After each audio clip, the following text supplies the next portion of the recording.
cũng chào tất cả anh chị em, bà con cộng đồng mạng trong và ngoài nước hết nha. Bà con anh chị em, hôm nay mình ngồi đây mình tâm sự ngắn thôi nha bà con. Bà con ơi, tại vì lớn tuổi rồi mà mình đam mê mình làm YouTube nha bà con. Làm biết rằng mình làm không có bằng ai, không có lợi ai hết á. Nhưng mà mình lớn tuổi rồi mình đâu có đi cày nổi như mấy em nhỏ. Mấy em nhỏ thì kinh doanh, nó muốn làm ăn càng ngày phát triển. Ta đi tỉnh này tỉnh kia tỉnh nọ, tôi quay những tin sốt, những cái tin hot, nhảy cầu hay là những chết chóc là sông suối gì đó, hay là hoặc là người ta có tiền từ thiện thì người ta đi quay những người dân tộc, những người nghèo trên núi trên đồ để người ta ủng hộ giúp đỡ người bệnh hoạn nghèo khổ không tiền không bạc. Đó, thì ta đi cái thi nửa tháng một tuần mấy người ta mới về một lần. Ta ăn uống ngoài đường ngoài xá, ta ngủ nhà trọ đồ vậy bà con. Ta làm để lấy kinh doanh ngàn tiến bộ mà. Còn mình lớn tuổi rồi mình cũng đâu có ham làm giàu khó gì. Nhưng mà đam mê mình làm thôi bà con, đam mê. Với hơn nữa cái nghề tổ của mình không có bỏ được, mình đam mê quá nghề tổ. Thì tổ nghiệp còn cho mình ca được nhưng mình ca, lớn tuổi rồi ca nó cũng bình thường thôi. Mà còn hơi thì còn ca bà con. Thì đờn thì cũng học lớn qua người này cái chút đỉnh người mới, chứ cũng không thầy bà gì, mình cũng múa điều qua mắt thợ thôi. Thì bởi vậy mấy ông thầy đờn có nghe cũng thông cảm với mình nha. Mình đờn làm YouTube chứ mình không phải đi đờn mướn đờn gì nha, mình cũng phải là thầy bà, cũng múa điều qua mắt thợ. Đam mê quá thì làm vậy thôi, làm tại mình tải lên YouTube. Đam mê YouTube mình phải tải clip mà con, không làm thì thôi.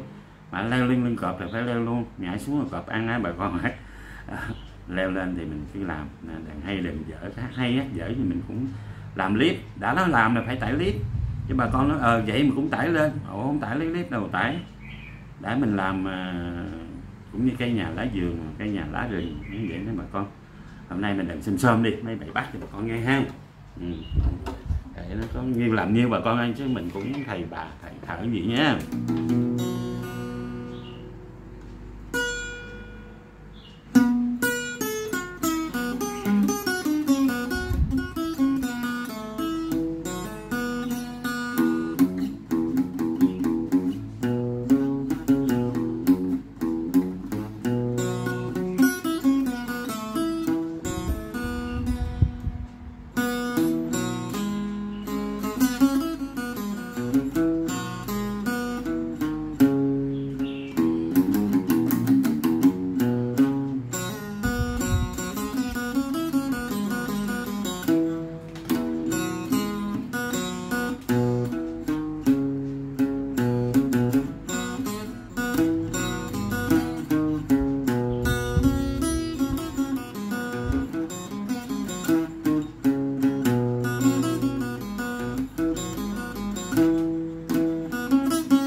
mình cũng đợi mấy bài xôm xôm cho bà con nghe ha. Giờ mình cũng chào tạm biệt bà con. Bà con ơi, dài quá nghe cũng ngán bà con. Mà ít quá thì nghe không có đã, không có dễ xét. Nghe để dễ xét thì bà con có hay có dở diện đừng chơi tội nghiệp mình. Mấy anh thầy đờn ơi, mình cũng làm YouTube nhưng mấy anh thầy đờn cũng đừng có thông cảm bỏ qua, đừng nói gì hết không. Mình đam mê mình làm vậy thôi. Kênh mình yếu xìu yếu xìu lắm, mà đam mê làm vậy thôi chứ bà con ơi. Bà con thương tình giờ ai chưa đăng ký thì nhớ đăng ký ủng hộ kênh mình, giúp đỡ mình để mình có động lực bà con. Mình thấy cái video nhiều người coi, nhiều người đăng ký mình mừng lắm, thì mà đỡ vậy mình mới cố gắng mình làm. Còn nhiều khi chán nản bà con, lỡ leo liên cọp rồi mình đâu có nhảy xuống được bà con, nhảy xuống cọp nó ăn rồi cũng chết nữa. Bởi vậy bà con thông cảm thương mình ha. Thôi mình tạm dừng video này, mình chúc tất cả bà con anh chị em cộng đồng mạng lúc nào cũng vui tươi và khỏe mạnh hết nha. Mạnh khỏe là quan trọng bà con ơi. Vui vẻ là ngày nào cũng công việc làm ăn mình được suôn sẻ nha bà con. Để có khi thời gian nghe đàn thì dễ xét không, nhiều đàn không hay nhưng mình cũng nghe nó dễ xét đỡ buồn nha bà con. Chào tạm biệt bà con nhé.